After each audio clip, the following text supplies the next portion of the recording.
I'm Michael, and welcome to Beyond the Screenplay, a podcast where each episode we do a conversational deep dive analysis into a film.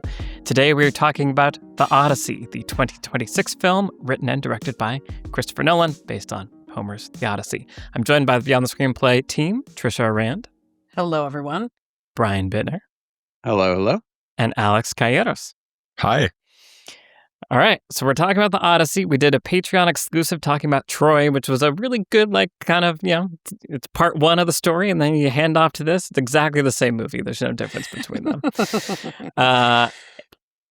Going into this, I really wasn't sure exactly what to expect. I have had a complicated relationship with Christopher Nolan for a while. Like, looking at his filmography, really Inception was the last one that I was like, thumbs up all around. I really enjoyed this. And then The Dark Knight Rises and Interstellar, bumpy, and then bumpy and bumpy and bumpy.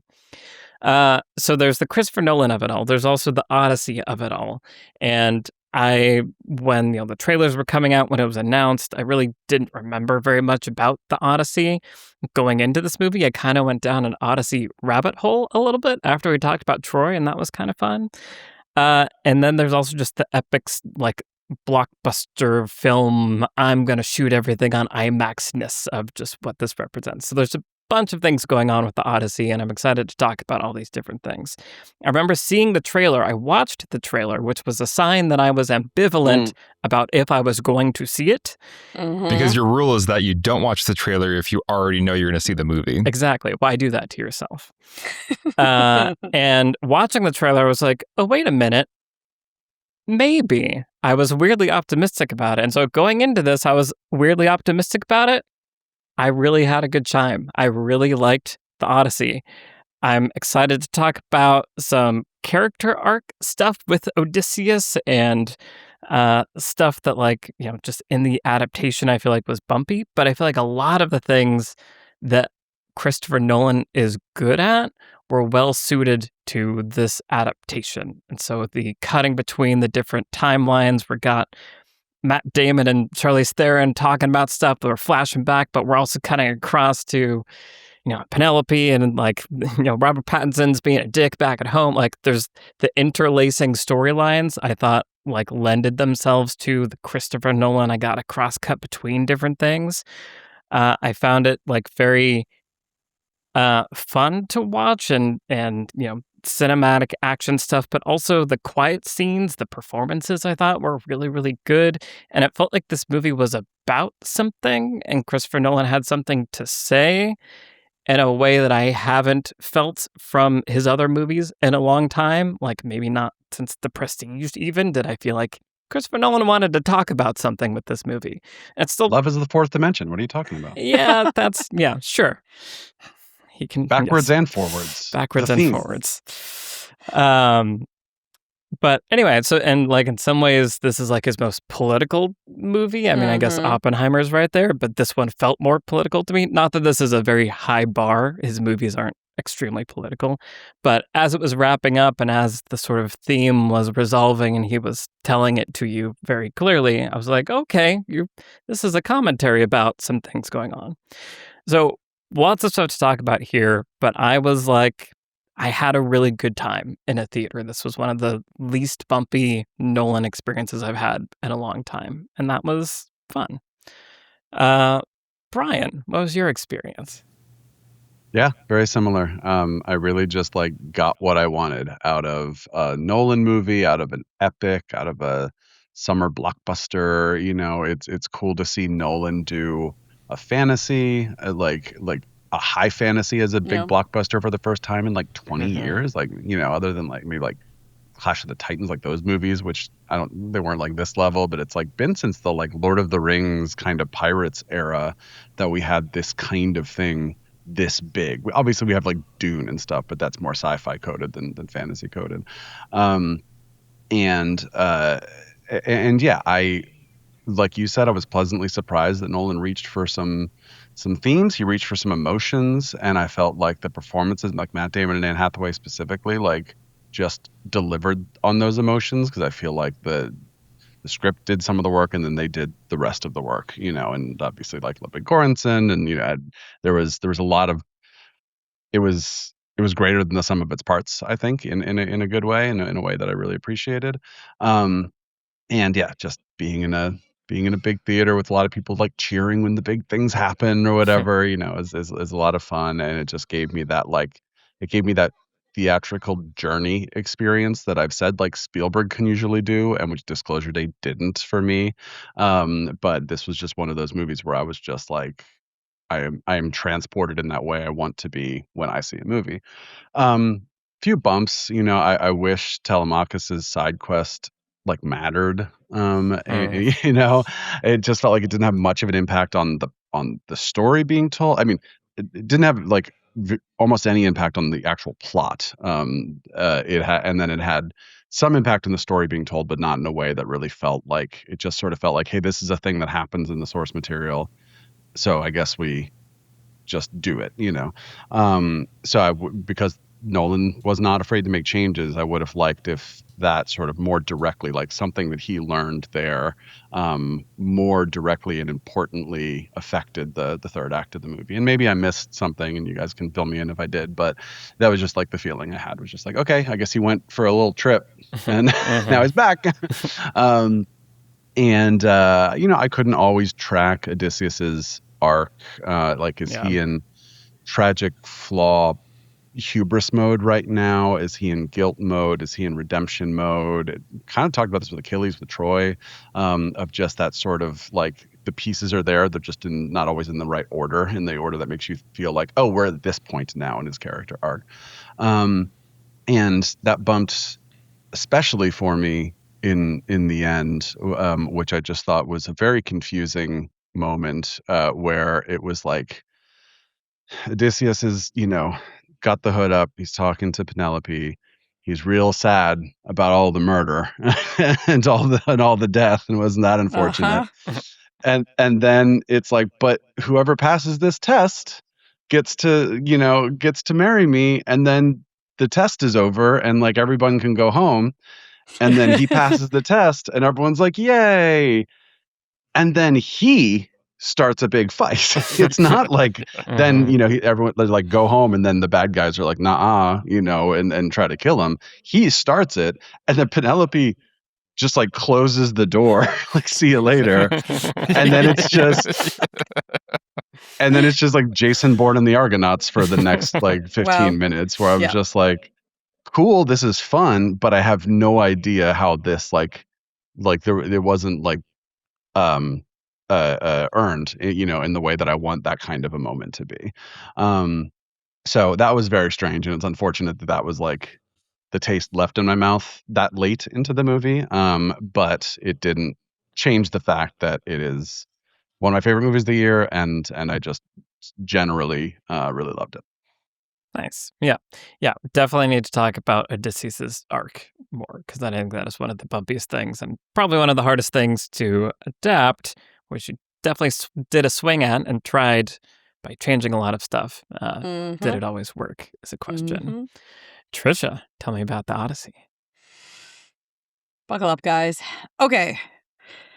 I have so many more thoughts and feelings on this movie than I thought that I would have. I am much more interested in this movie now than I was before I saw it. Before I saw it, I had no interest in it whatsoever. I was like, I know what that is. I know who Christopher Nolan is. I know who literally all of those actors are. And I don't have any interest in this whatsoever. And unfortunately, because of this show, I had no choice about going to see it. And so I went and saw it. I will have you know, I did not see it in IMAX. I did not see it in 70 millimeter. I saw it on a Tuesday evening at the local Lemley for $9. And it was a great experience. So, yes, it did not diminish in any way my feelings about the Odyssey. I will say, as someone who expected that I knew exactly what I was getting, I was surprised and honestly impressed at the amount of thematic content in here. This movie frames the story of the Odyssey in a very modern and very interesting and thematically rich way. And it was a way that I had truly never thought about the story before. And I want to get into like this I think, really rich thematic reading of it that you can do because there's so much thematic content in here, which is, again, just not what I expect from Nolan. Like, I mean, here's the thing. Movies like Oppenheimer and some of his other recent movies that we've talked about before, there is thematic content, but it's so embedded and buried in so many other things that, like, it's almost not perceivable or, like, doesn't rise to a level of being like a significant enough part of the text for me. But in this, it's such a significant part of the text that I was like, oh, okay, all right. And so that part I was like honestly blown away by, and I think is fascinating. There are a lot of other things about it that were bumpy for me. I'm sorry, the accents don't work for me. The modern language does not work for me. Tom Holland never at any point worked for me. I was like, I don't care about you, Telemachus. You're just Spider-Man. I don't know why you sound like that. I don't know what's going on. Or why we're spending so much time over here. Like that, I don't know. I just was confused because that is also where it does feel like it gets really, really off its track about Odysseus's arc and the themes that Nolan seems intent on exploring in sort of the A plot of Odysseus's journey home. It is still a story I'm really familiar with.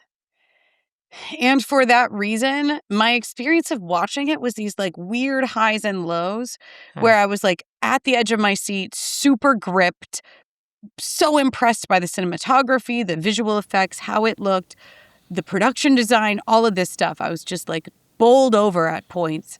And then I would find myself leaning back in the middle of a scene or in the middle of a sequence going like, and now I know what happens next because I know this story. And the episodes themselves, while I do think there is thematic material that overall turns this into a cohesive story, when often in like pop culture and even like, literature class or wherever most of us are most familiar with it from, Wishbone, if you like, or that level of like familiarity, often it becomes so episodic so as to be meaningless. And I do think that it is overall tied together here. But the episodes themselves still essentially unfold in the way that I know and can predict. And that's just a sort of a challenge of the source material. And there have been changes made here. And I do want to get back to the Slaughter of the Suitors, Brian, because it was the one that I bumped on the hardest. But it's just like it's fascinating from so many angles. It's fascinating on a meta level. Like, what's happening?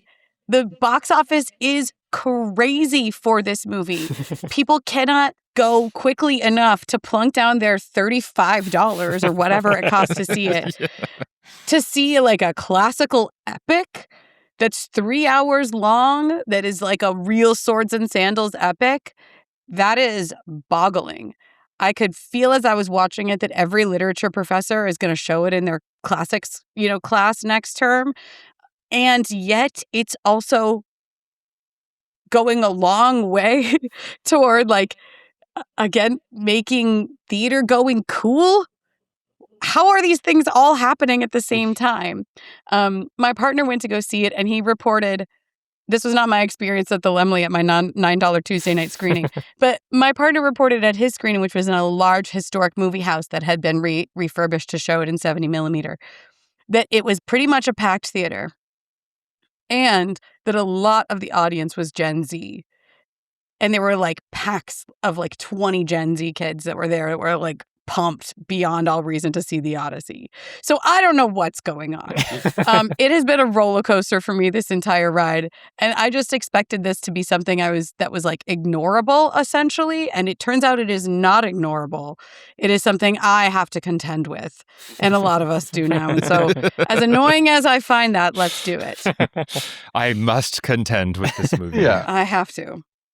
Keep in mind, Nolan's last movie was like a blockbuster I period know. biopic, like science nerd biopic. And everyone was like, yep, we got to go see that too. So yeah, it's a truly wild scene out here. Yeah. It's a very interesting timeline we find ourselves in. But it's really interesting. And it does, I don't know, there was something about this that felt a little bit like, okay, Nolan's, he's shaking his sillies off. And now he's like back and dialed in doing whatever the hell it is that we need him to be doing right now, which is apparently this. And I don't know, I think that's interesting. I guess so. Alex, tell me about the Odyssey.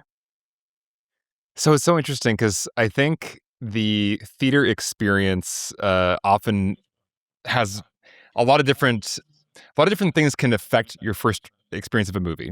I went to go see it at the Universal City Walk IMAX because I was one of the crazy people refreshing my browser for like hours on the first day tickets went on sale, and scored 2 tickets for a week after the movie came out at in 70mm IMAX, the format you gotta see it in, 'cause that's how we shot the whole movie. Everything's in 70mm IMAX, and it was like, God, the parking was awful. It was like, it's a summer, theme park is packed.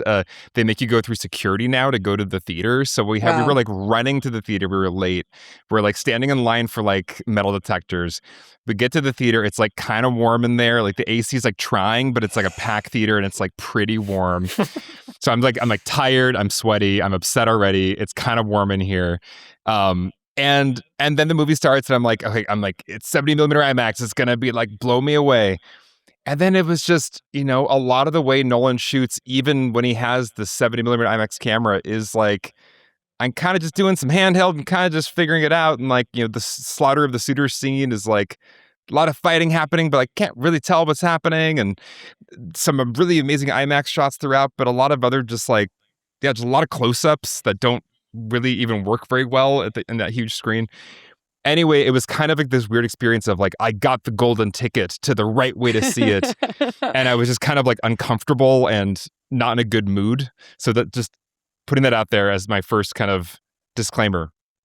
I did think the themes of the movie were really interesting and really, it was a really cool way to take the pieces of the story and kind of find something in it that you could bring to a modern audience that feels relevant to the era we're living in.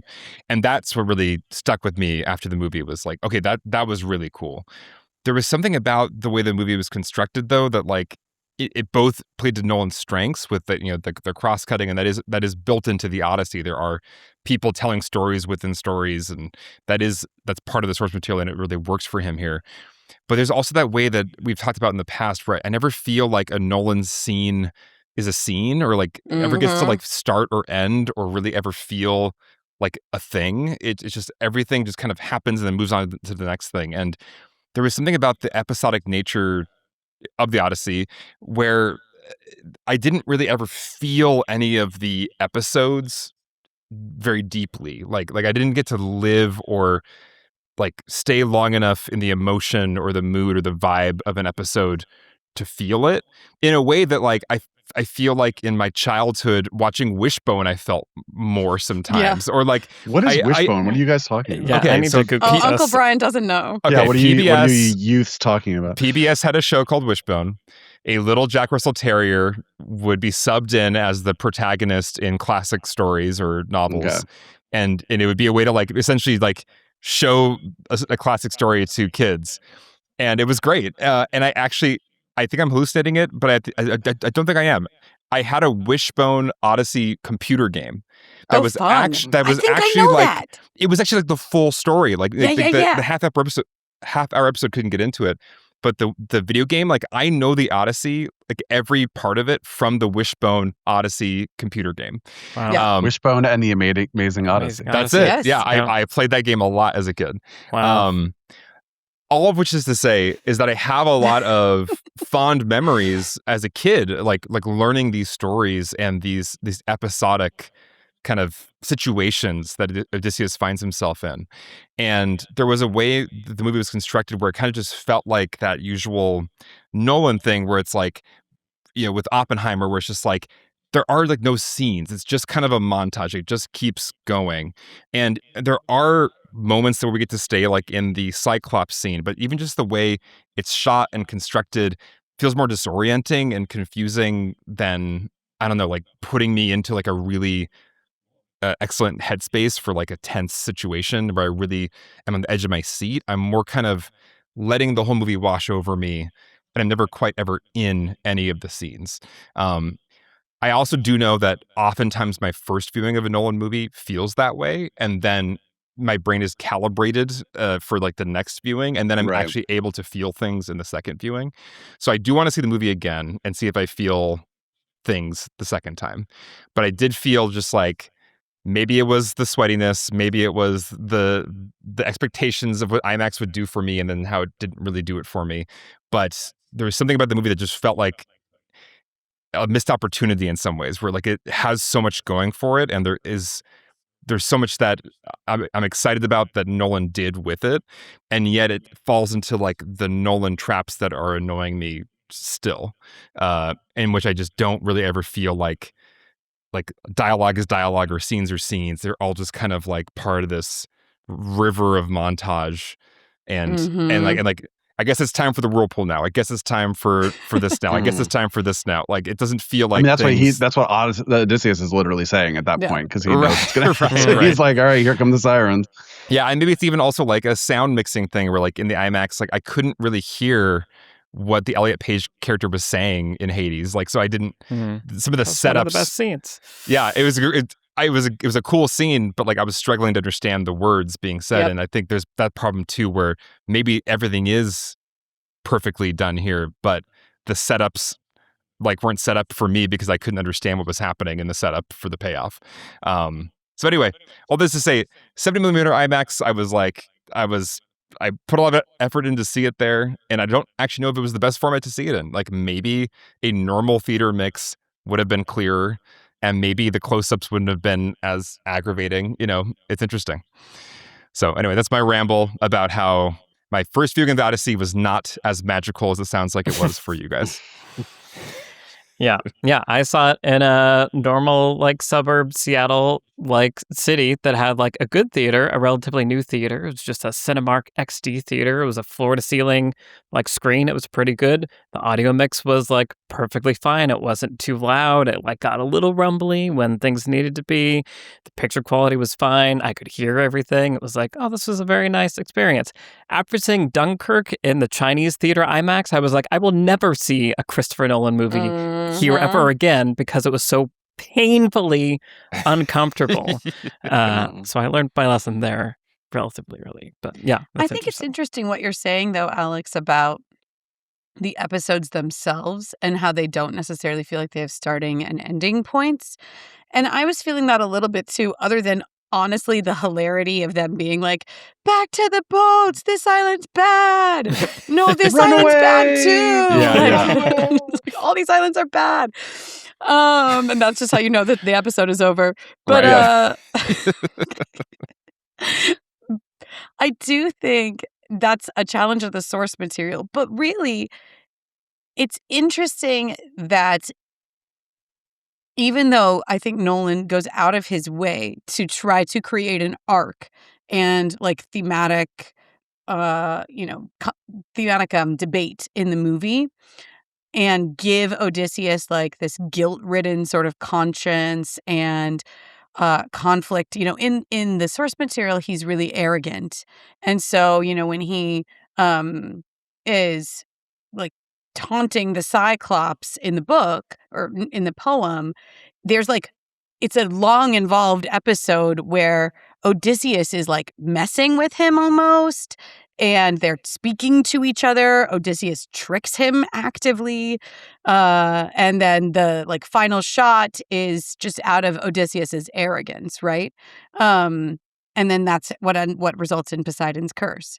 In this, Odysseus, because Christopher Nolan is choosing to posture him as being so conflicted and brooding, I have no idea why he shoots that arrow, right? Yeah. Like, there's a motivation problem scene to scene. The siren scene, it's like, it's time for the sirens. I want to hear them. Like, time me up to the mast. Like, was this set up? Wait, what is the motivation Has here? he always dreamed of hearing the sirens? But again, if he thinks of himself in this, like, I am a god among men, like I am, the conquering leader, that kind of thing makes more sense. rather than in this like brooding sort of version of him. And overall, I don't mind the direction because, like I said, I think it yields some interesting thematic content. But I do think it creates this real motivation, like action is character. And the actions of the source material are what they are. If you're not going to alter the actions, but you're going to try to alter the character, you're going to be getting this awkward push and pull. And I think that's what's going on, where there's times where, like, Calypso is going, you seem like you don't actually really want to go home, but you do really want to go home in your heart. And it's like, what's going on? What does Odysseus want? Does he know? I feel like he should know, or at least have some kind of, it's so, it's like his motivations are so hidden from us, and possibly intentionally, right? But nonetheless, it's infuriating to try to watch in terms of just the actual connective tissue between each scene. I think that's really interesting because one of my takeaways that I don't think I really had crystallized for me until I was listening to you guys talk about this is that I really like that the episodic stuff isn't in the forefront. Like when I think about this movie, those aren't the scenes I remember really. Like the sirens is an afterthought. They run onto a beach. There's big guys in the trees. They run out, right? Like those things are like minor things. And I think there's a trap that you could fall into, which is like, this is about those scenes, and I'm going to make a movie about the Cyclops, and then there's going to be like character stuff around the other sides. But like, you could put too much focus into indulging in these, episodic things that are super well known, to your point earlier, Trisha, like things that people kind of might already know. And when I was watching it, those were also the moments where I was sort of leaning back. I was more leaning forward to hear what the people were going to say around those things, like the character drama, the politics of, Penelope and Spider-Man, like all of that stuff going on. I was really interested in it. In those scenes when Odysseus is trying to figure out what he wants or what he believes, like those were the moments I was leaning forward in. All those character moments that I think were more in this modern adaptation were where like the emotion and interest was, like for me. And so it is interesting to think back on the Odyssey, and all those tentpole episodic famous moments are the ones that are the least interesting.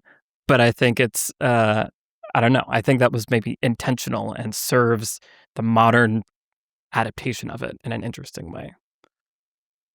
Yeah, I agree with everything everybody said, basically, because I remember going into this movie, what I remembered of the Odyssey, I was sort of two minds. Of one being like, cool, are we gonna like fight a Hydra and we're like whatever like stuff there was, are we gonna do all that?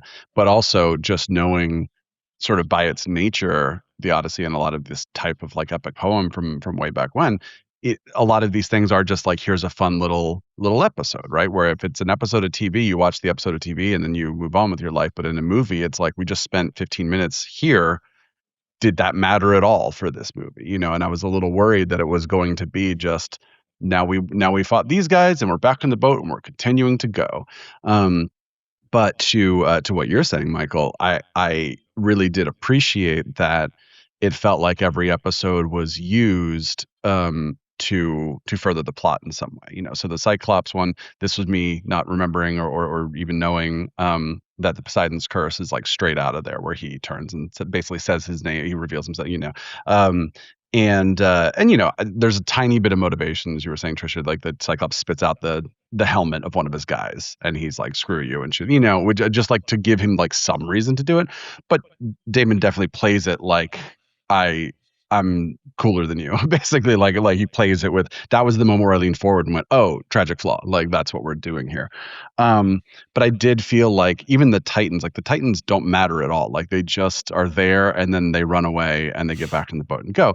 But then that sequence is like the Lestrygonians, the like giants. That's what I said. The big, the tall guys. Yeah, the big guys. Yeah. And the people on the poster, right? The thing on the right is just kind of like, it's like, oh, it's like, what happened there? We ran away, and but then that leads to the mutiny, and like then the the obviously like the cattle leads to everyone else. Like it did feel, and even the sirens and the whirlpool, like the fact that Odysseus at that point knows what's going to happen, and he is just sort of like, all right, here this thing comes. Like even that is kind of used for like a, you're all going to die, and I know this, so I'm just kind of miserable. And the sirens, even though it wasn't motivated, now I'm going to have this like big thematic like character monologue afterwards. It's going to do. So I did feel like there was at least an attempt in a way that I really appreciated to make all the episodes feel like they were being tied together in some character way, in some thematic way. But then to your point, Alex, it wasn't nearly as tight as it could have been, where it really felt like everything was feeding into the next one in a way that felt like really cohesive. Because I hear what you're saying, Michael, which is, it is interesting that this movie, there's a different version of this movie, which is just a pure experience Christopher Nolan movie like Dunkirk, where he doesn't care about theme, he doesn't care about anything except for there are these tentpole episodes of the Odyssey, and we're going to do just like a loud experience of them where we maybe like are more in real time with this scene, and we just do that. And that wouldn't be great either. And I think as you were talking, Brian, I was thinking, you know, if there was a bit more of a visible character arc for Odysseus, where, you know, he's going to end up, you know, as the beggar talking to Penelope about the realization he's come to. But the fact that he is brooding from the beginning and kind of feels responsible for his people from the beginning. And I think we like watching characters go from all the way from here, all the way to here over the course. It feels really good to watch a movie convincingly take a character from A to B. And I think if he did start off as more of the cocky, proud of himself, like if the trauma of Troy wasn't conscious to him in the moment of it happening, but is like in the remembering and in the processing, kind of realizing, oh my God, what have I done? Then we could have had a journey where these choices he's making throughout do make sense, because this is his character flaw. He is Odysseus from Homer's story, but maybe different from Homer's story. By the time he gets back to Penelope, he has actually reframed this whole thing and realized, oh dear God, we are the people from the sea. We are the ones who are bringing about the end of this age. And that, I think, would have been a more interesting story, but also would have helped these episodes. If they themselves weren't the point, they would have been steps along his journey from cocky Odysseus to kind of repentant Odysseus. And then I wouldn't have expected them to make sense in and of themselves, because they're just kind of, they're part of that journey, and they could be kind of almost montage-like in that way. Yes. So here's what I have been thinking about. The movie really interestingly ties the episode of Troy and the Trojan horse and the sacking of Troy to Odysseus's arc in this. And to be clear, that episode is not in the poem, right? It's not even in the Iliad, really. It's like in the Aeneid, I want to say. And so this was definitely a choice to include it and to tie it into Odysseus's story here.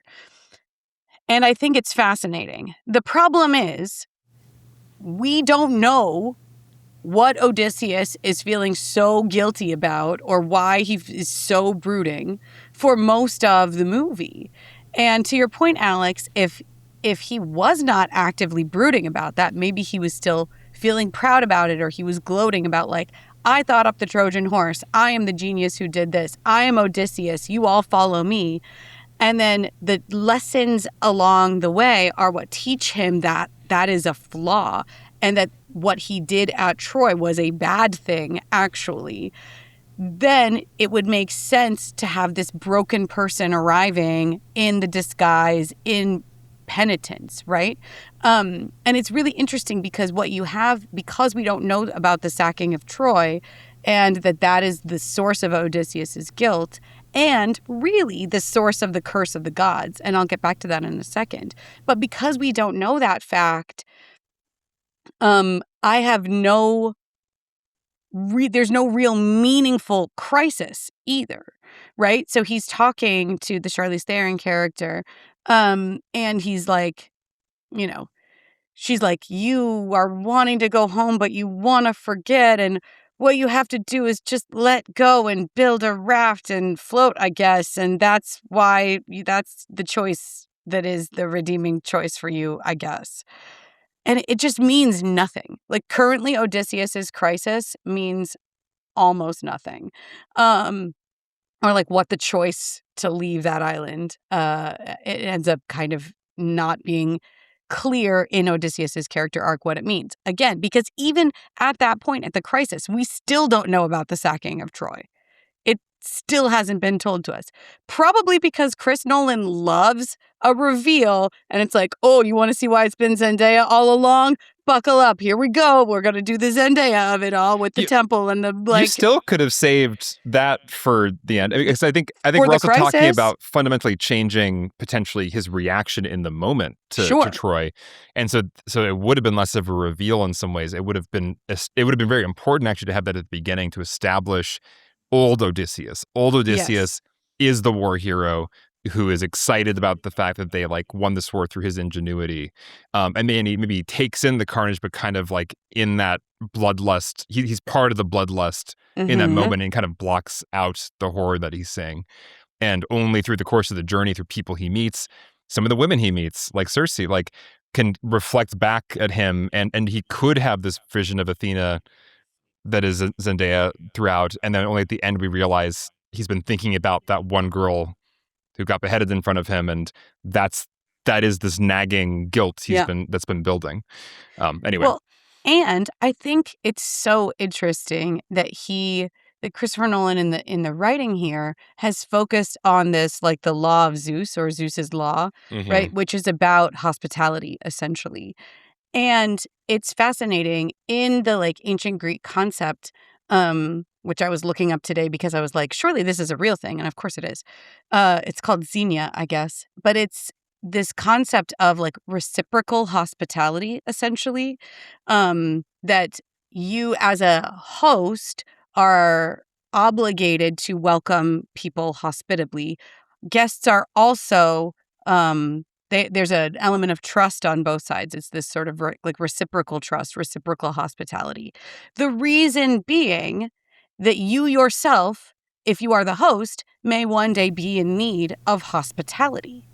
And so you should be hospitable because people will be hospitable to you, right? That is the trust. That is this concept.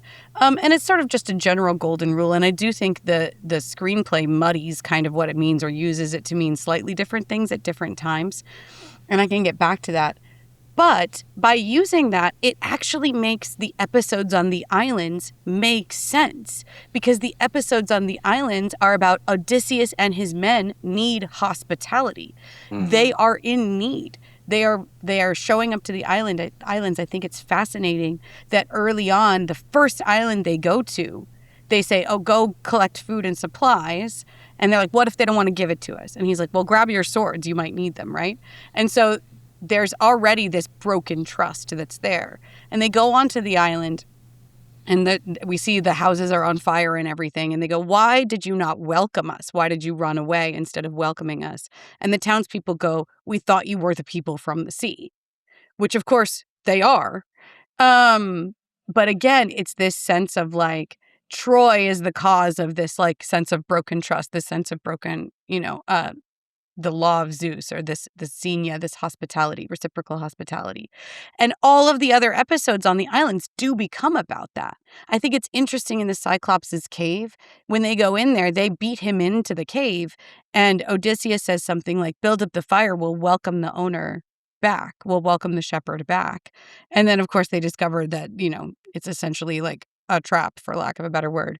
It's not a trap. It's confusing. The Cyclops doesn't even know who they are. But again, it becomes about hospitality and what happens when this like reciprocal trust is broken. The episodes with the suitors, like the entire plot line with the suitors dining in Odysseus's home, taking advantage of that hospitality, also becomes about this. And it seems like Christopher Nolan, in a really wise, insightful way, is writing towards that ending of like, Odysseus has to show up in disguise as a beggar, and he's kind of testing the suitors to see if they will show hospitality to him. And then they fail that test. And I guess that justifies the slaughter of the suitors, which it totally doesn't. But anyway, I just think there's so much thematic content in the individual episodes themselves. Like Cersei becomes about hospitality. The cattle of the sun god, like don't intrude on his hospitality, don't take his, cows, and that's the reason everybody gets murdered. All of that is all about this broken trust. And I can't remember the last time I saw a movie that was about hospitality. It's a like deeply held value of mine, like a deeply core value of mine in some of the communities that I'm a part of, but it's just like not sexy or cool. And I thought it was amazing to see the Odyssey framed this way. Is it perfect? No. Is it messy? Very. But it is in there and really textually supported. This is all very, very interesting because I think I totally agree with you both on one hand that like that arc is there. It's like right in front of you. Like, why didn't you like grab it? Of like seeing him have this epiphany. I'm also trying to analyze why it didn't bother me in the moment watching the movie and what I was sort of like holding on to instead. And I think, there was enough happening in the subplots that were cutting around to that I'm engaged in following those things. But I think there's also this like the mystery of what is Odysseus's deal essentially like was enough to make me wonder and ponder. And like I think there is a certain amount of like at the sacking of Troy, he realized this thing. He was overwhelmed with this guilt, this betrayal of hospitality that he enacted, and then like didn't know how to deal with it. But it's, I don't know, the jumping around in time makes it weird. But I feel like you can also read it in the, he hasn't been able to put into words or formulate or understand exactly that feeling until the end. And I think the trip to Hades does a lot to push that over, but I think not enough to make him have that epiphany that makes it really clear that like now he's gotten it. So I don't know, there's something in there. I think if you wanted to keep it exactly the same way and keep him brooding, like he knows that something's wrong but kind of can't put his finger on it, I think you potentially could. I don't think it's the strongest choice, but you could keep that. But you still have to have the flashback to the sacking of Troy earlier than like the third act. I think you have to at least have it at the midpoint or at the crisis. I don't think you can bury it that deeply in the third act because, again, like I said, the crisis now doesn't really mean anything. We, the audience, need to be knowing what Odysseus's deal is before the final battle, I really think. And I think that's probably why the third act to me feels the weakest. And so we can talk about all of this here. Where like, I think the reveal with Zendaya was cool. Like, oh, okay, the twist and emotions. All right, you got me, Christopher Nolan. I didn't know you could still do that. That's fun. But then because of like, first of all, how long it all takes, like he comes back and there's a long time where he's back and like, I'm engaging with the suitors and I thought the fight was going to break out then, but like, no, because we got to have a scene where we do a bunch of other stuff and then we can have the fight and then that fight's going to go on a long time.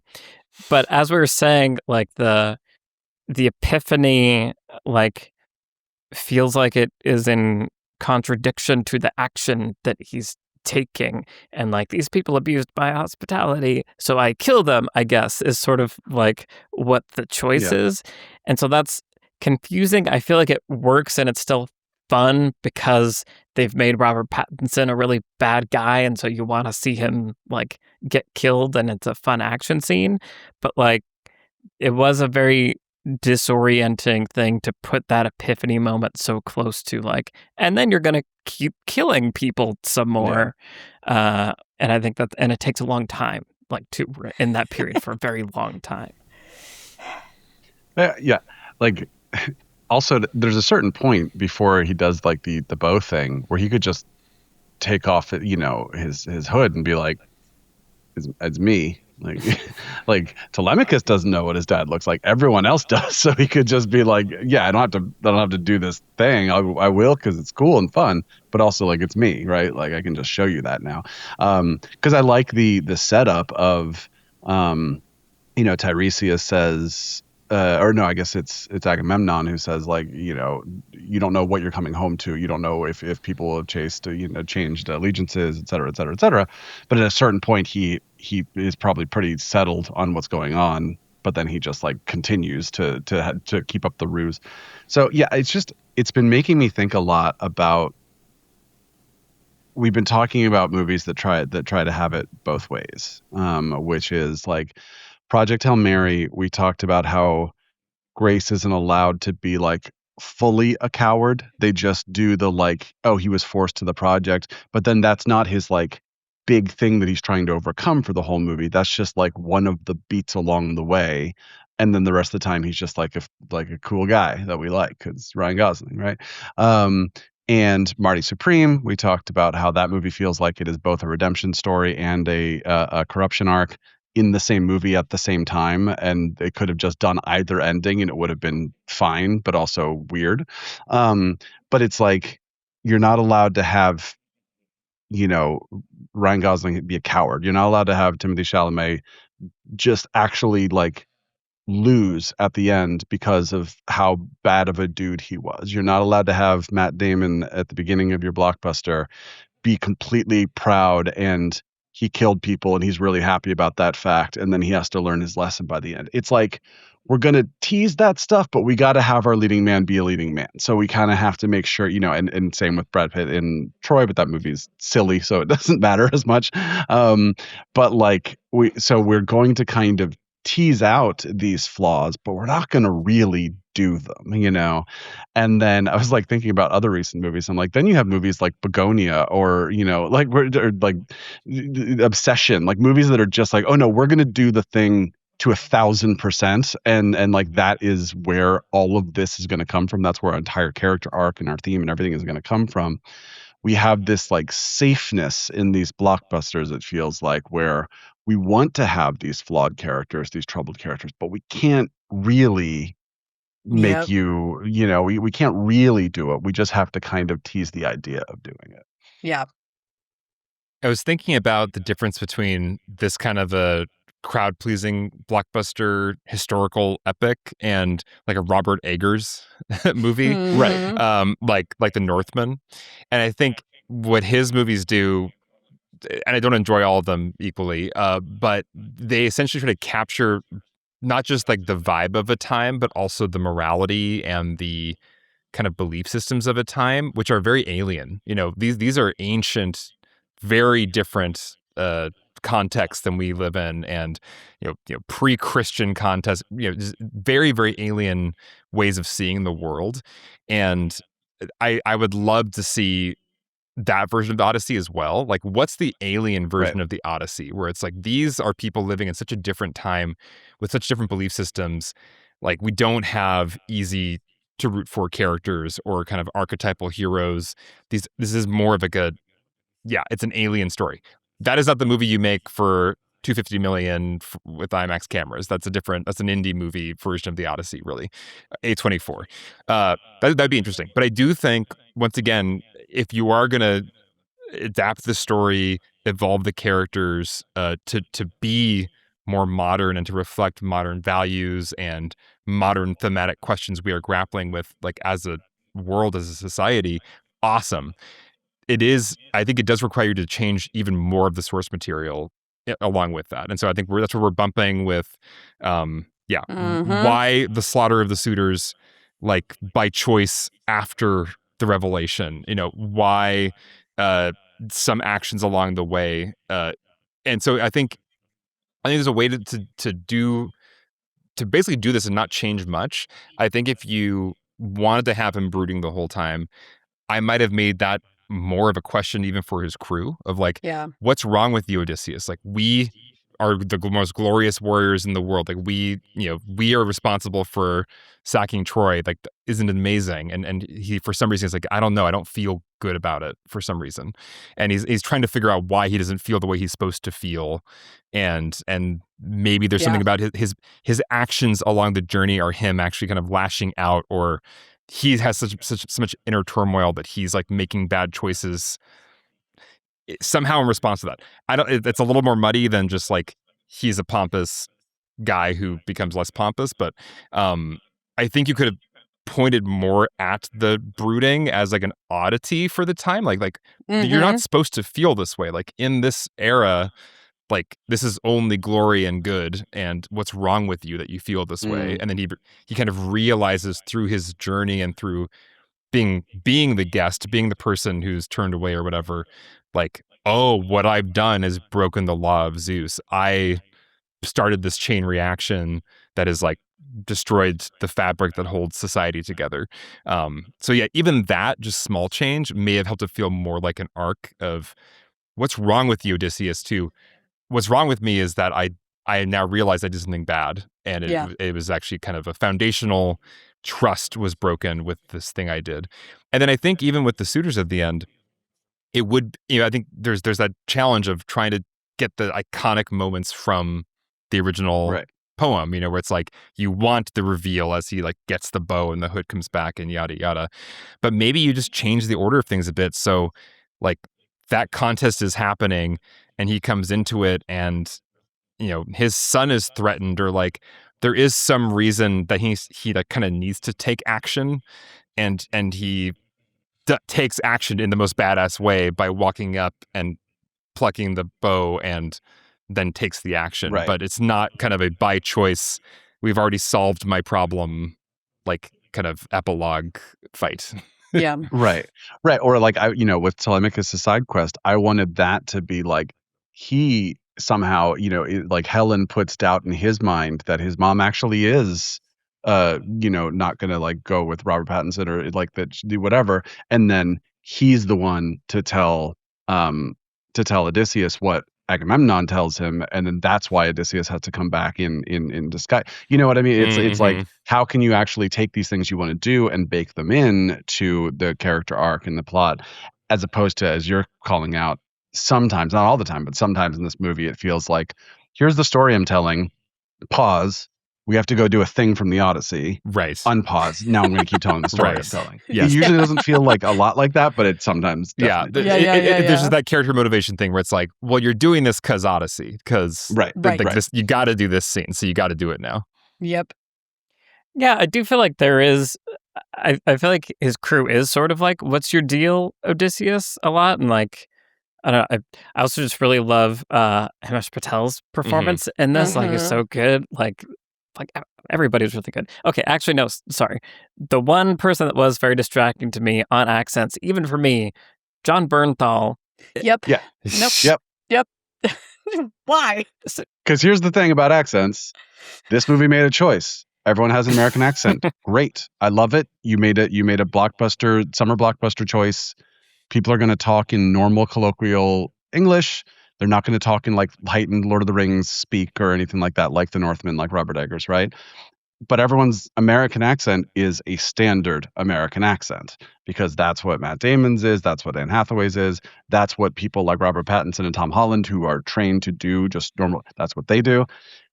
And then you got Menelaus, hey, come on in, let's hang out, whatever. It's just like, yeah, yes, you are doing the same country accent as everyone else. You are not doing the standard accent. version of it. Right, No. exactly. You're doing a very a regional version of it, which then becomes distracting. It's like Denzel in Gladiator 2, which is he's just Denzel in Gladiator in ancient Rome, like for no reason.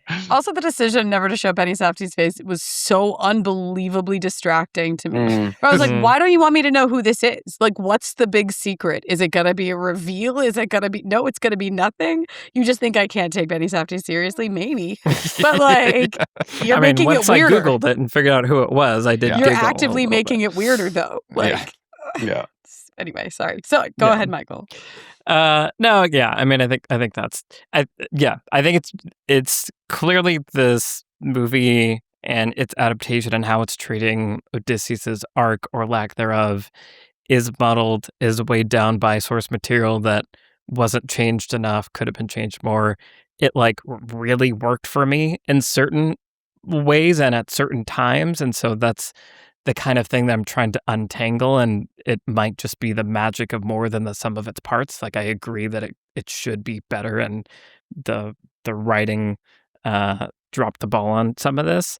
And maybe, so this is, I guess I just also want to again talk about the performances and like Matt Damon. We've made fun of Matt Damon a little bit. I don't think anyone dislikes Matt Damon, but like Matt Damon's Matt Damon. And like, you get to halfway through Interstellar and you got a surprise Matt Damon and you're like, what? Okay, why was Matt Damon a surprise? But like, okay, I really liked Matt Damon in this. I feel like it was maybe my favorite like Matt Damon performance in a very long time. And I feel like it did that thing where the way that sometimes when I look at Leonardo DiCaprio, I'm like, you're doing good, but I'm watching Leonardo DiCaprio like do good. I'm not seeing the character. I'm not immersed in the whatever. For whatever reason, Matt Damon really worked for me in this in a way that I did not expect him to. Like I was expecting that to be the bumpiest part for me. Maybe it was still for you guys. But I thought just also across the board, there were really good performances. Anne Hathaway, I think, was really great. John Leguizamo was a fun surprise, and I thought was really, really great. And so also just like shouting out the cast and how much they brought to it and how I think they were given things to do also and like were able to elevate a lot of it. And so that was just, I think, part of the movie pleasure experience was getting to see good actors do scenes with drama and like a little bit of like indulgence. And I don't know, it was just really fun to see a lot of, and the way it was shot really well. I feel like at times Anne Hathaway through the screen was a little bit like, I kind of want to see her face a little bit more, but I feel like overall it was effective. So it just, as part of that cinematic experience, seeing some of our, best, A-list actors getting to act was a really fun part of this experience. Yeah. And I think because Matt Damon was good and I wasn't feeling the just like, I'm just looking at Matt Damon vibe, it's part of what I was longing for a more interesting character, because I think I would have loved to see the Matt Damon performance that ends where it ends, that begins in a different place. And I think he could have. I think he could have totally done that and pulled that off. Like starting off as like the cocky guy who won the Battle of Troy, and ending in that, I'm now a beggar, like kind of almost like asking for forgiveness for what I've done. I would have loved to see him do that performance all the way through. Yeah. No, for sure. Oh, Dogma. You can watch that. There's like a weirdly similar kind of like, he's like unstoppable, God person who then is like crying at the things that he's done by the end. It's the same. It's a similar movie. Before we get too far from the performances or the slaughter of the suitors, but I do want to highlight Samantha Morton for a second, because she is the best thing in this movie. She's so good. She's like singularly the most disturbing, most powerful thing in this entire movie. I loved every second that she was on screen, except I couldn't watch half of them because I was so upset and disturbed by all of the episodes. The visual effects, like I really got to give Nolan props. Like he found a really creative, awesome way to do that sequence. Yeah. Yes, fully agree. I again do wish that we had more like, here's the thing. This goes back to exactly what you were saying a second ago, Brian, about this movie wanting to have it both ways. Because, and I think you absolutely diagnosed the problem with it, which is the like modernness of wanting the hero to be a hero in essence. And I saw an interview today with Christopher Nolan that I was reading where he said he was making a modern movie for modern audiences. And it's like, what that means is that a lot of the material from the source text is going to get disappeared. Like all the sex, for example. Right. It's highly sexless movie. Yes. Right. And the adultery and the double I mean, there's no sex in the Wishbone version of it either. So I guess it's possible that's what Christopher Nolan was working on. So it's poorly named. Oh no. Wow. Kid stuff. Okay. But I think it does kind of like, by again, you're trying to make Odysseus more honorable by modern standards. You're taking the extreme points out of the character arc, right? Like, and it honestly makes some of the characters, like Circe, less interesting than they could be. The Calypso less interesting than they could be. If they had a romantic relationship with Odysseus that was more on screen and overt.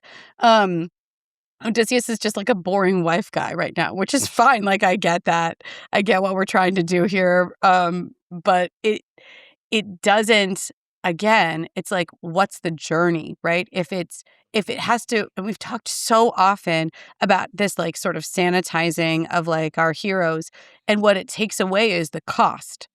It takes away what it feels like this costs. It costs a lot of blood. It costs a lot of people's lives. And Odysseus does seem upset about that.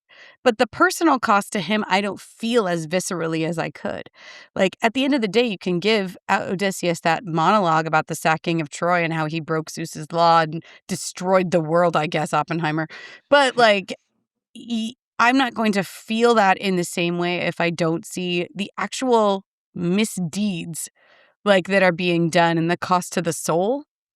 The cost to the soul, I feel like, is not on screen because we are trying to protect the audience from Odysseus. So it's like, I don't see Odysseus murder anybody except all those suitors at the end.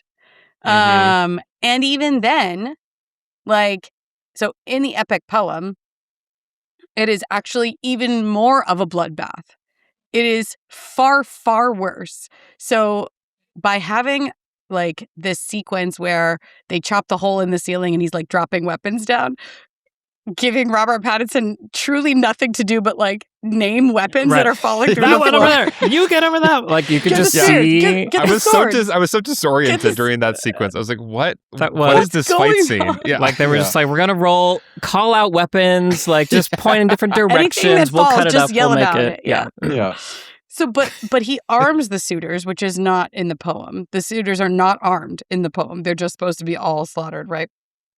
And so he arms them. So Christopher Nolan's trying to make it more of a fair fight, I guess, or suggest that the suitors definitely were trying to kill Odysseus, like from the outset. And he also has some of the suitors like take a knee, right, and like hail Odysseus as the king. So they don't all get murdered. And like the servant girls, the duplicitous servant girls in the epic poem are forced to scrub all the blood off the floor and then they're hanged. And they don't do that in this movie either. That's the And I'm Robert not saying- Eggers version.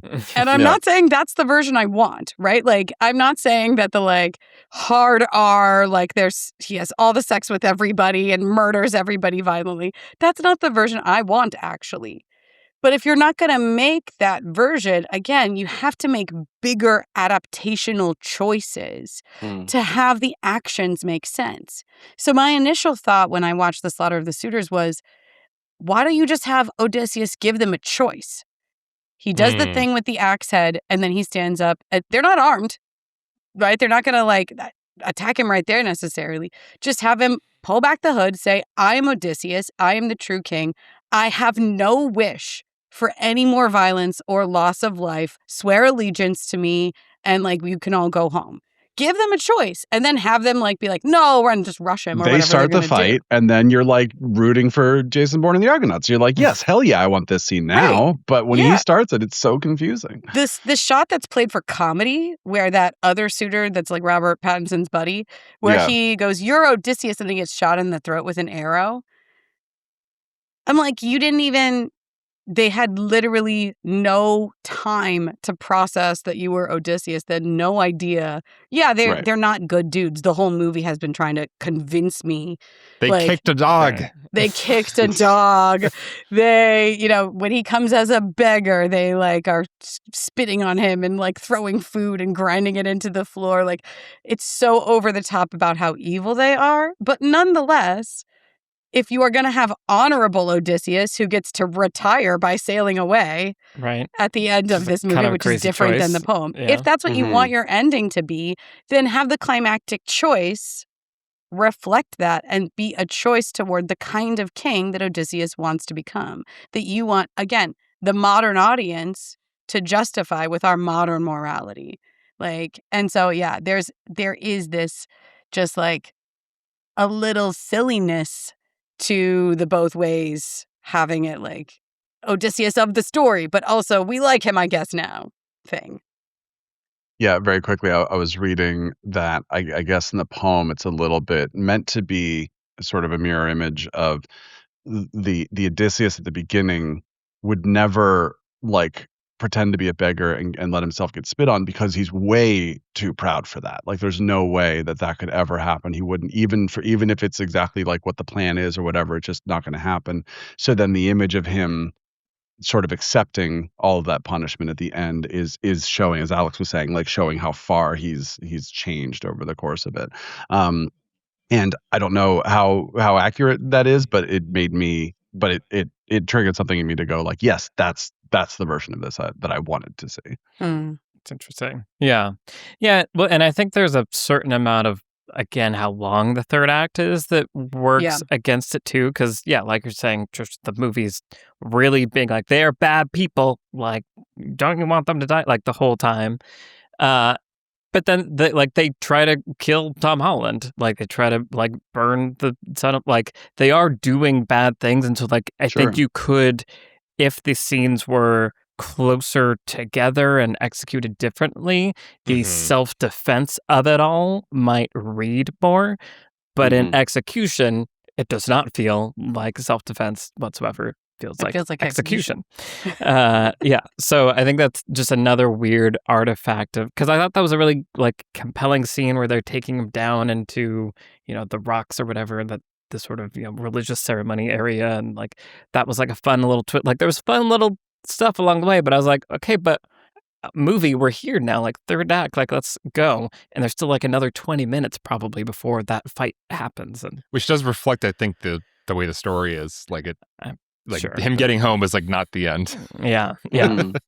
And not to belabor this point, but just wanting to say, there is the fundamental problem that Nolan has a lot in his movies for me, of ostensibly, textually criticizing the thing, in this case, violence, war, broken trust between people, between nations, ostensibly criticizing, and yet the very choice of subject matter and the centering of the architect of that problem as the subject, the protagonist, the hero of the movie, working at cross purposes with each other.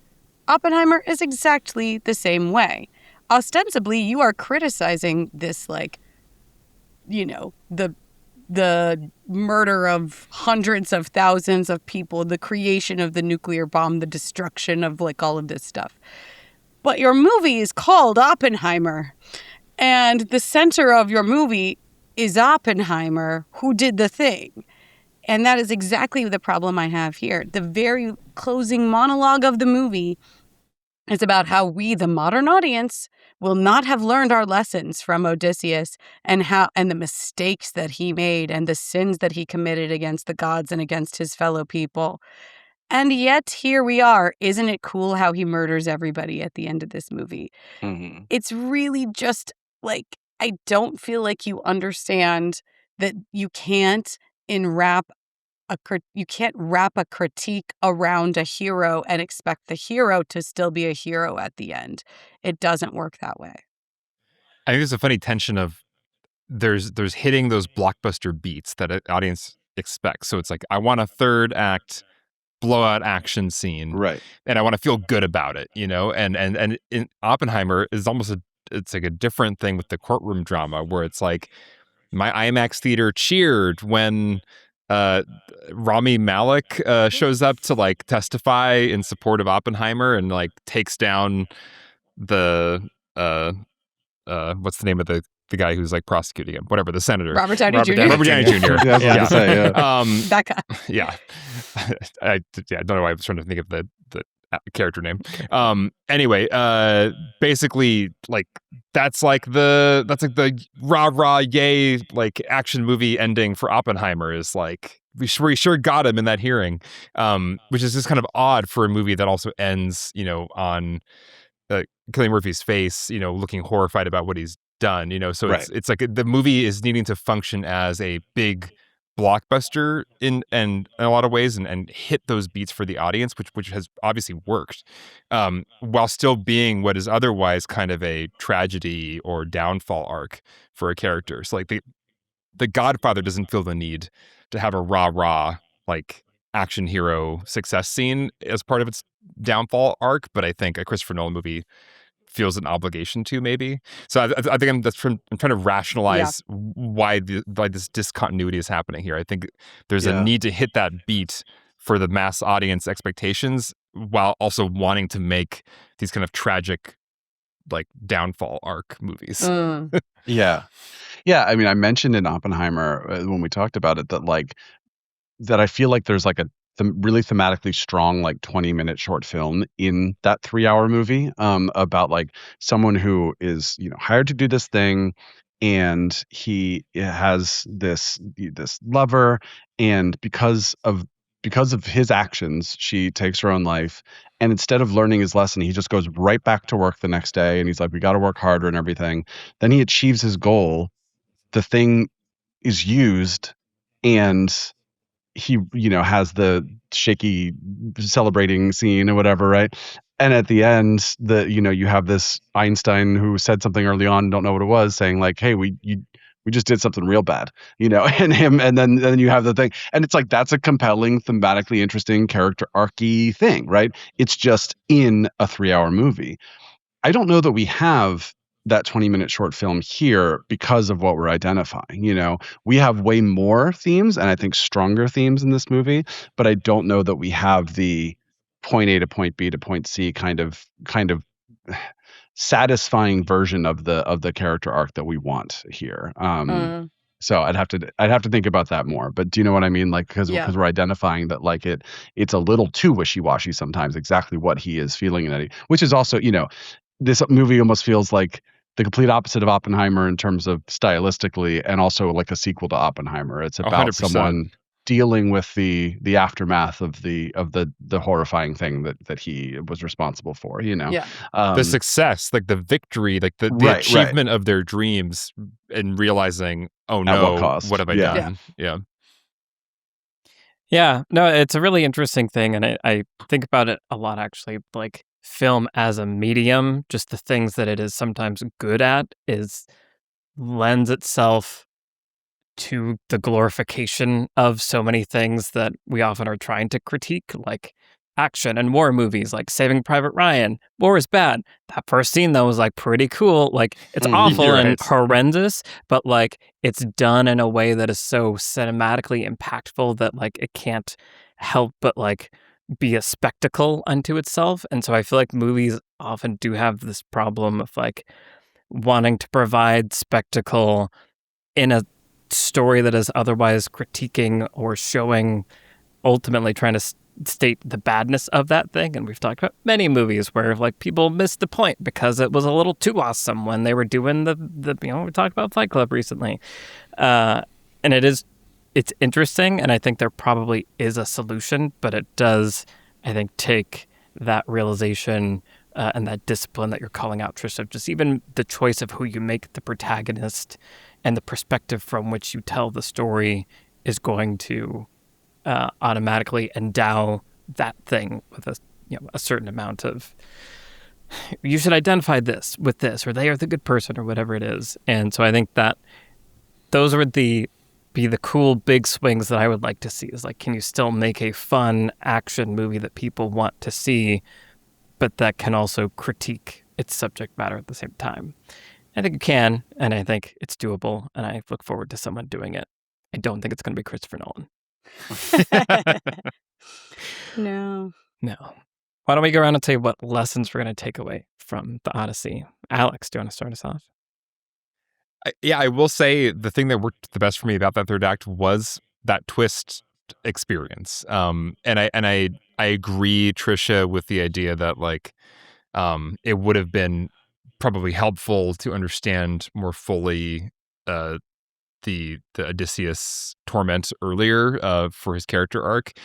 However, there was something satisfying about the reveal of like why Athena looks like Zendaya, and the revelation for Anne Hathaway's for Penelope, kind of saying, "Wait, you're the people from the sea." Like that coming together of everything, I thought was really well done, and it had good setups. It had throughout the movie, we're hearing about the people from the sea. We're hearing about Zeus's law and the importance of these values.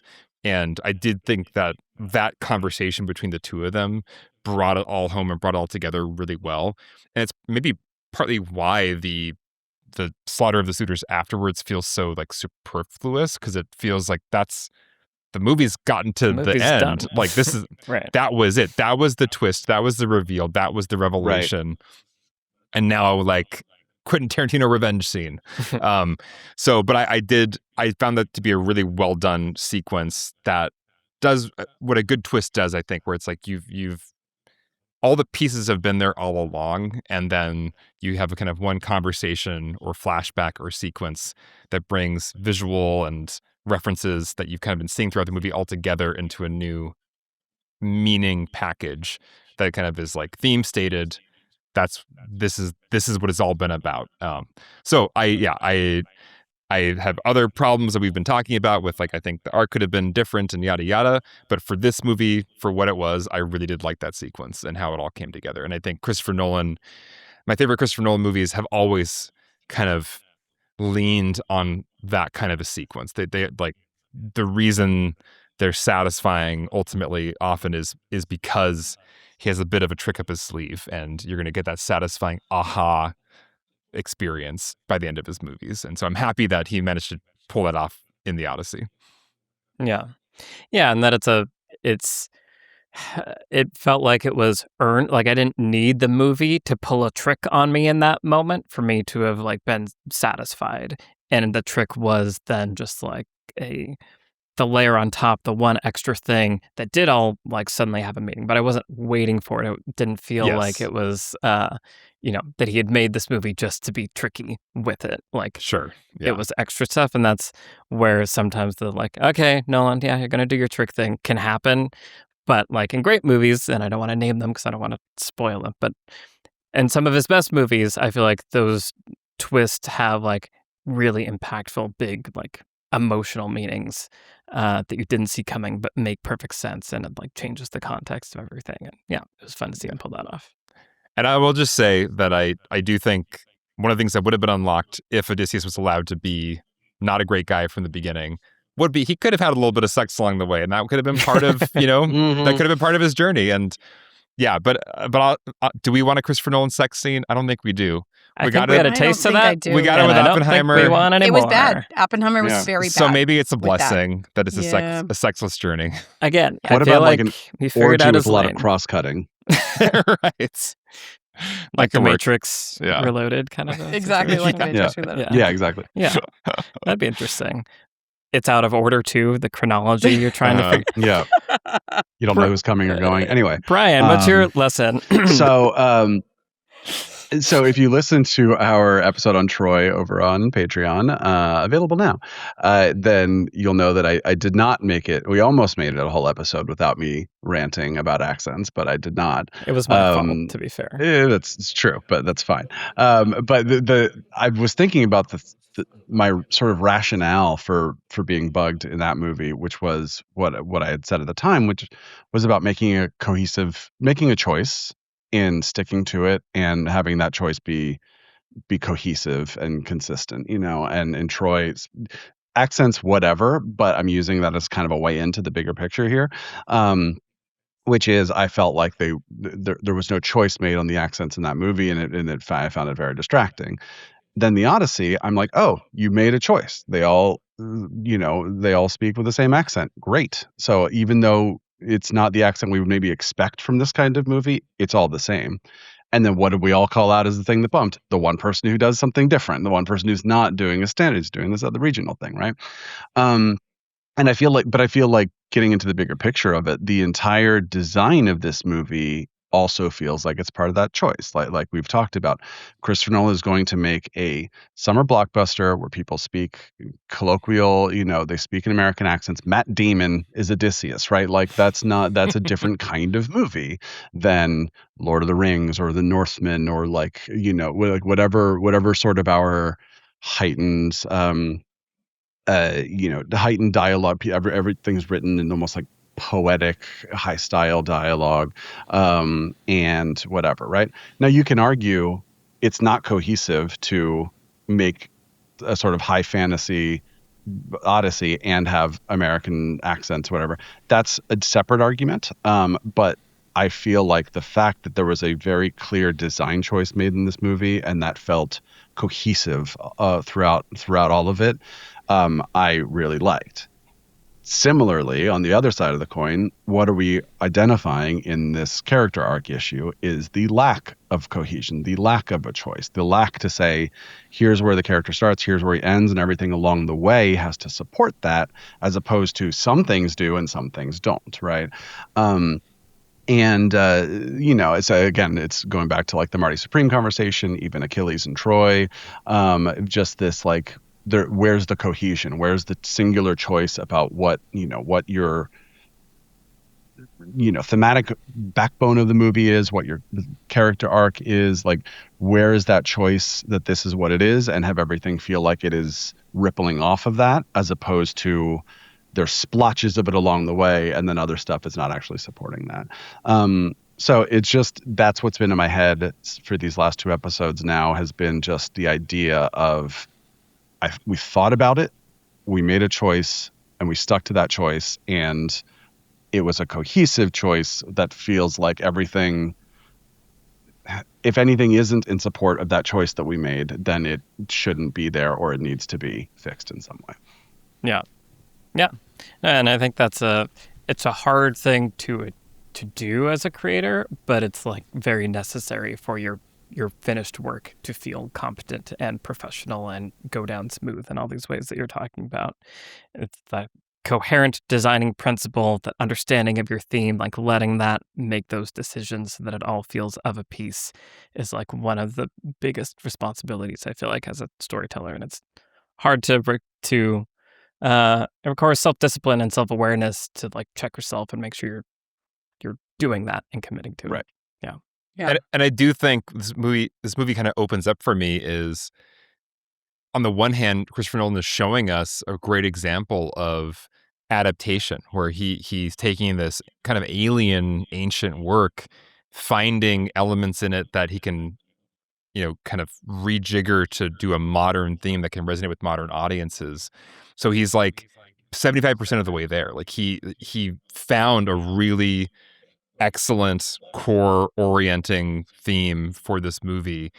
And I think it just needed a little bit more adaptation so that all the elements feel like they're coming out of that theme, versus half of them are coming out of that theme, as you're saying, Brian. Half of them are just obligatory tent poles of our cultural imagination about the Odyssey. Like, if this isn't here exactly like this, I got cheated.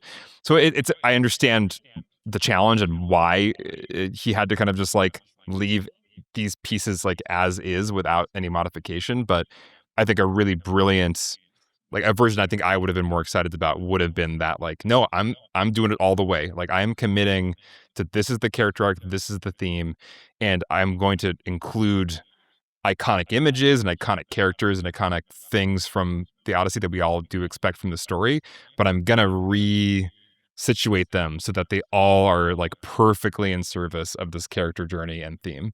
I think that would have been like the 25% more that would have made it like, I would have loved it. Yeah. Knowing what you're solving for and like solving for that all the way. And it feels like he got most of the way, but didn't totally solve the problem. Trisha, what's your lesson? I really, really liked the Trojan horse sequence. And I don't know what's wrong with me. It's not the lesson I expected to share with you all, but it was the moment in the movie where the movie really spends its time in that sequence. It is Yes. not quick. And again, this is all before the sacking of Troy. That sequence is later. The Trojan horse sequence, we've seen, I think it's fascinating that, he opens the movie with it. And of course, the shocking violence that Elliot Page's character Sinon encounters from the Trojans.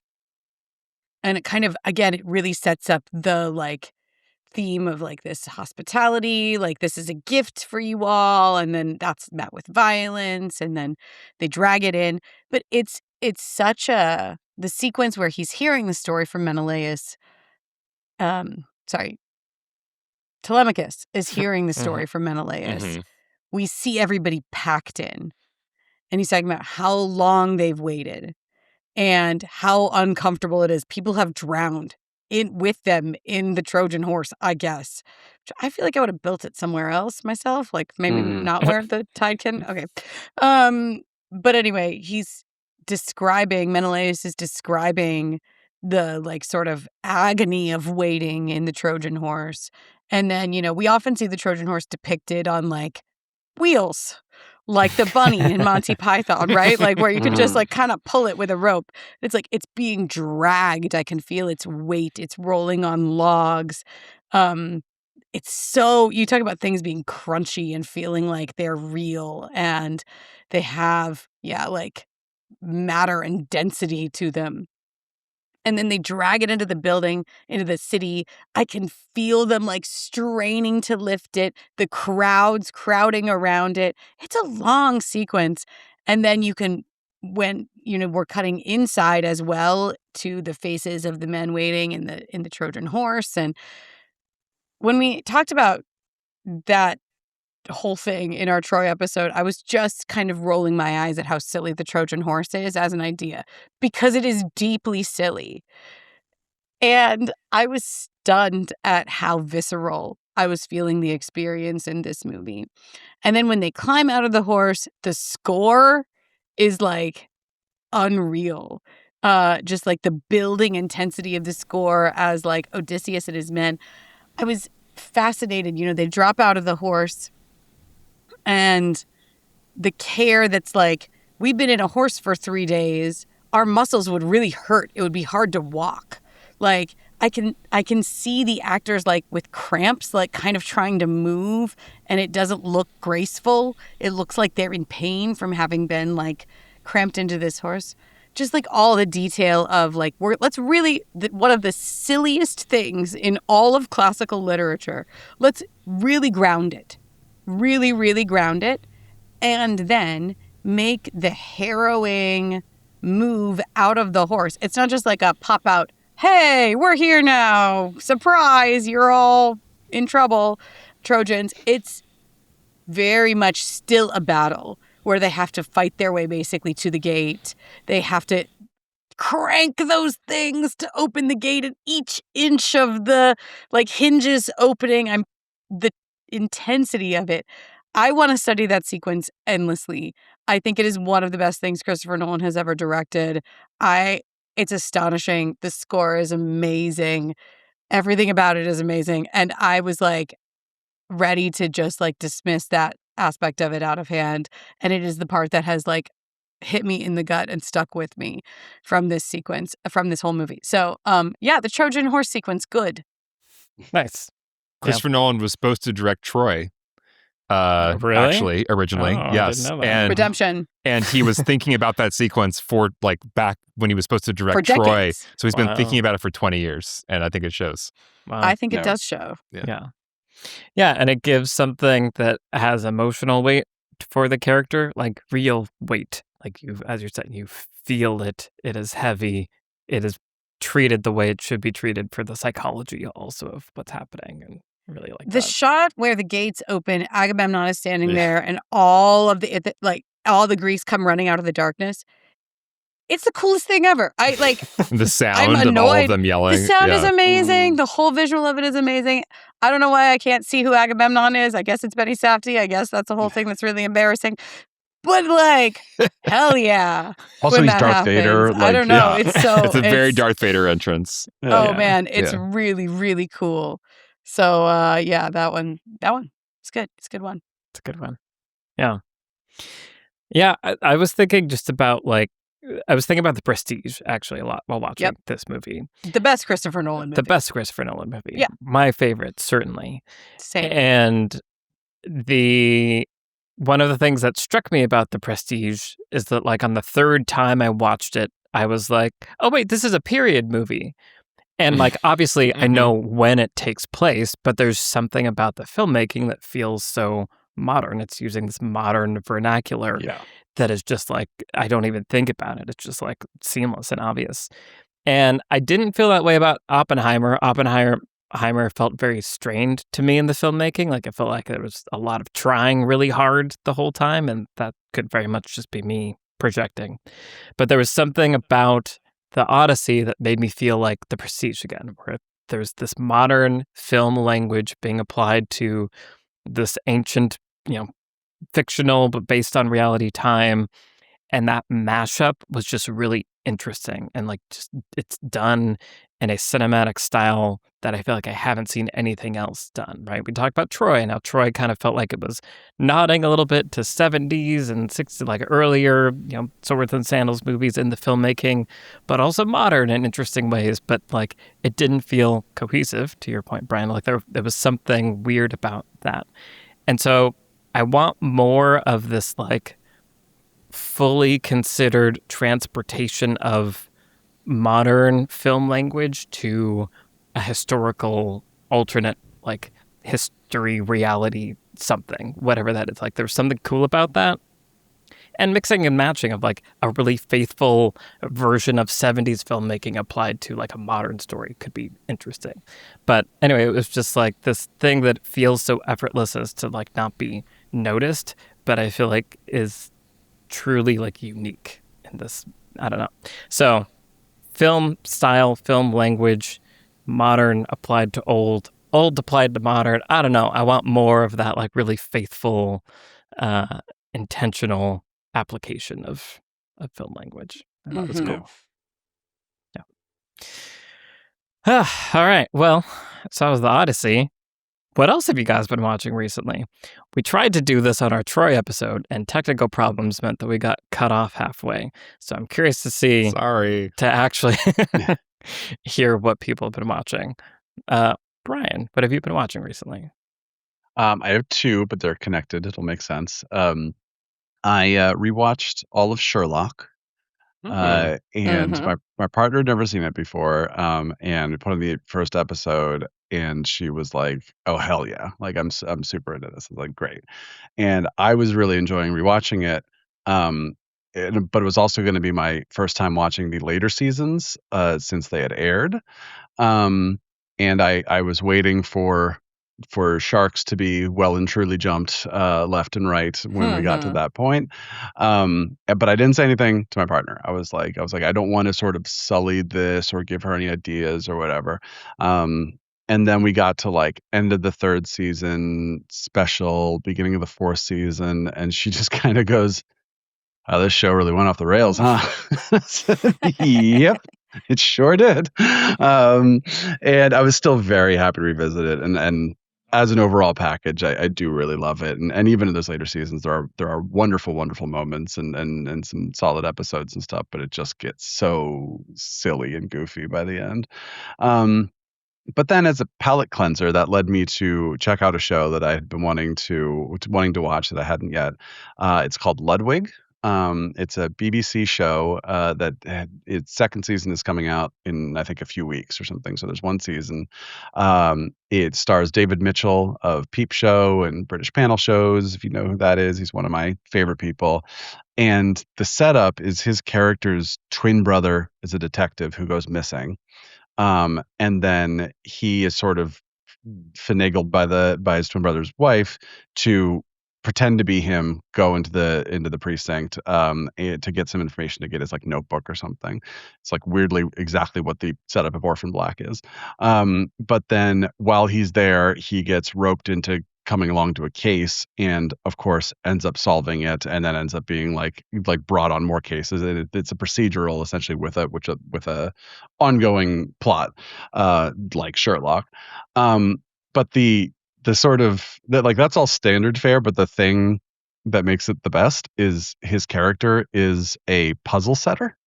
So he makes cryptic crosswords and sudokus and stuff. He's just a nerd who has no business being a detective, but then he walks into the crime scene and he just sees the geometry puzzle where he's like, well, that person of the 8 suspects is the only one who would have had line of sight, so it must be that person, and then cut to that person who realizes they're caught and just confesses, because that's a lot easier than going to court and whatever.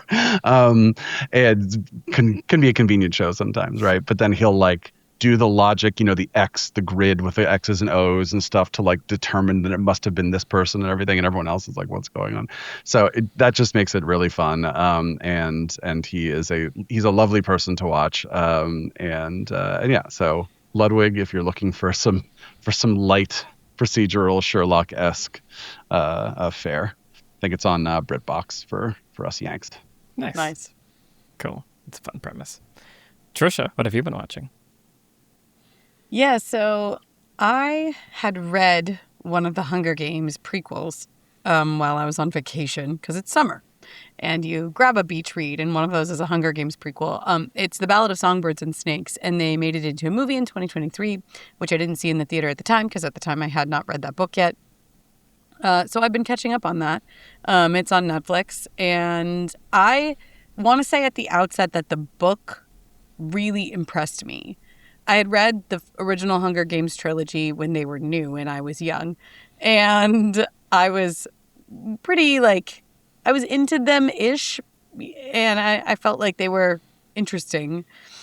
And then the movies, I feel like I don't remember anything about at all. But this one centers on, if you don't know, this is hardly a spoiler, but it centers on, it's a prequel about President Snow, who is the main villain of the Hunger Games trilogy, antagonist.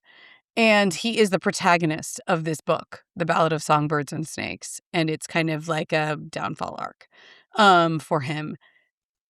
The book was shockingly sophisticated to me.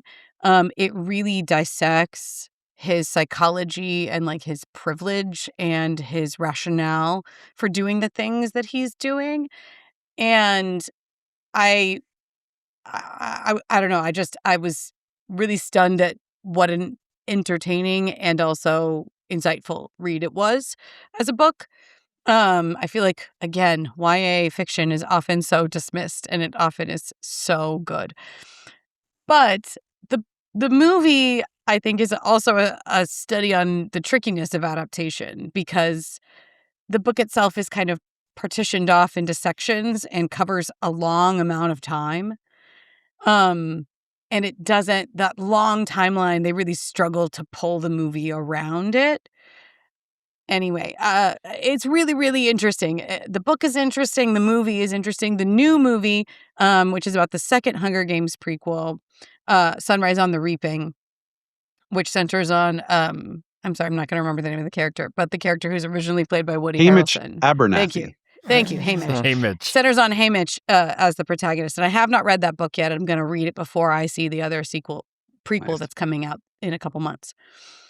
But anyway, I finally caught the movie. I do recommend seeing it. And I also do recommend the book. I think it's all super fascinating.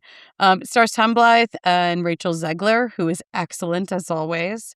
And then Jason Schwartzman, Peter Dinklage, Viola Davis. Like, it's got a heavy hitting cast, and it's overall really, really interesting. So anyway, The Ballad of Songbirds and Snakes. Interesting. Yeah, I've been curious to check out those books, and now I'm even more curious to go on that journey. It's a violent story with a cohesive theme. So. Fascinating. Fascinating that. Alex, what have you been watching? So I went to the movie theater and saw The Invite. And I say I went to the movie theater because I recommend highly y'all go to the movie theater and watch The Invite, because it is a really fun movie to see with a crowd. It is hilarious. It's directed by Olivia Wilde, co-written by Rashida Jones. It stars Seth Rogen, Olivia Wilde, Penelope Cruz, and Edward Norton. Just 4 people in an apartment. Only. Yeah, only them. 2 couples who are neighbors in an apartment building. And it is one of the funniest movies I've seen in a long time. I was laughing constantly. And just the reactions of the theater in response to like how the movie evolves and what happens, and just these really well-observed characters. It was just a delightful night out at the movies. So just, I won't say much more than that about the film. Just these actors are fantastic. The writing is so sharp. It really captures kind of a elder millennial midlife crisis vibes. Nice. So it feels very, as you say often, Trisha, well observed. Like, it's just like so sharp and so of the moment. And just watching these actors get to play these characters in a room together is so much fun. And I can't recommend it enough. Nice. Yeah, and Nice. I will thank Alex for telling me to do this, because I had seen like one dismissive review, which would just happened to be like the first one that came out. Now it seems like that's the only dismissive review of It has all like of a them. 96% Rotten Tomatoes. Right. So Alex was like, "Oh, I saw, I saw the invite," and I was like, "Oh, I heard it's not good." He's like, "No, it's good." He said, "You should see it in the theater." I said, "Okay." So we went, and my partner and I went, and yeah, seeing it in like a packed theater was like the sort of the tension of a horror movie almost, of just like the sort of social like, what's gonna happen, but also like you said, like so funny, just so like funny in that confident way where by the time you like saw that joke, we're on to like three things later. Oh, wow. You know, Right. and you're It's still kind of really catching up with it. Yeah. fast, really clever. Like, yeah, you never feel like it's waiting for you to laugh. It's just like on to the next thing. Yeah. Really, really loved it. Nice. Nice. All right. Maybe I'll do that this weekend. That's cool. Michael, what have you been watching? Well, so I'm going to steal Alex's that got cut off for Troy, Yeah.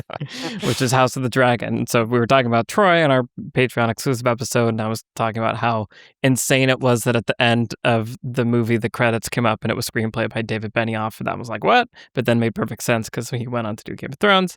And so segue to House of Dragon, season 3 is back. And I just really love this show. In some ways, I like it more than Game of Thrones. Like, it feels like it's more up my alley, or just more focused, more precisely on the parts of Game of Thrones that I liked a lot. It's really cool to just see, like, really great actors get to do politics, but in this world of, like, dragons. Like, there's something just very, it scratches the itch of like the fun and the fantasy of all of it, but it's like well written, like drama, especially to episode 3 of this season, called Rhaenyra Triumphant, directed by Claire Kilner, written by Sarah Hess. I thought was really fun because it was basically just like an episode of House of Cards, basically, but in like the Red Keep. Like, it's just about how hard it is to be the ruler of a country, and it's just, I love that this show feels like it's found the right balance of, we can have epic, crazy, insane battles. This season opens on a ship battle that is very notable. The behind the scenes of that are insane. Also, if you want to like learn how they make these shows, watch the behind the scenes of that. It was supposed to be like the second to last episode or finale of the previous season, and it feels that way. It's like, this is the first episode of the season? What the hell's happening? Comes out swinging. Yeah. So yeah, it feels like all the best parts, or rather at least the parts that I loved about Game of Thrones, kind of distilled in one show. Gorgeous, like, cinematography. It does some weird stylistic things occasionally, but overall gorgeous, like, cinematography, amazing actors, really clever writing, and in this kind of cutthroat world of Game of Thrones where you don't know what's going to happen and who's going to survive, and it feels so well orchestrated that it's a really fun ride to go on. So I am impressed that Game of Thrones has somehow managed to spawn quality spin-offs of the source material that ended pretty bumpily, and I'm happy they've figured that out. 2 quality spin-offs, both of which are very well done. And the great thing about Game of Thrones is you don't have to do the summer blockbuster thing. Like, every character can be really messy and really very complicated, and we're kind of allowed as an audience to feel not great about anybody at any given time, and your kind of allegiances can shift throughout a season, which is an uncomfortable place to be, but it's also kind of thrilling because you really don't know where the story is taking you.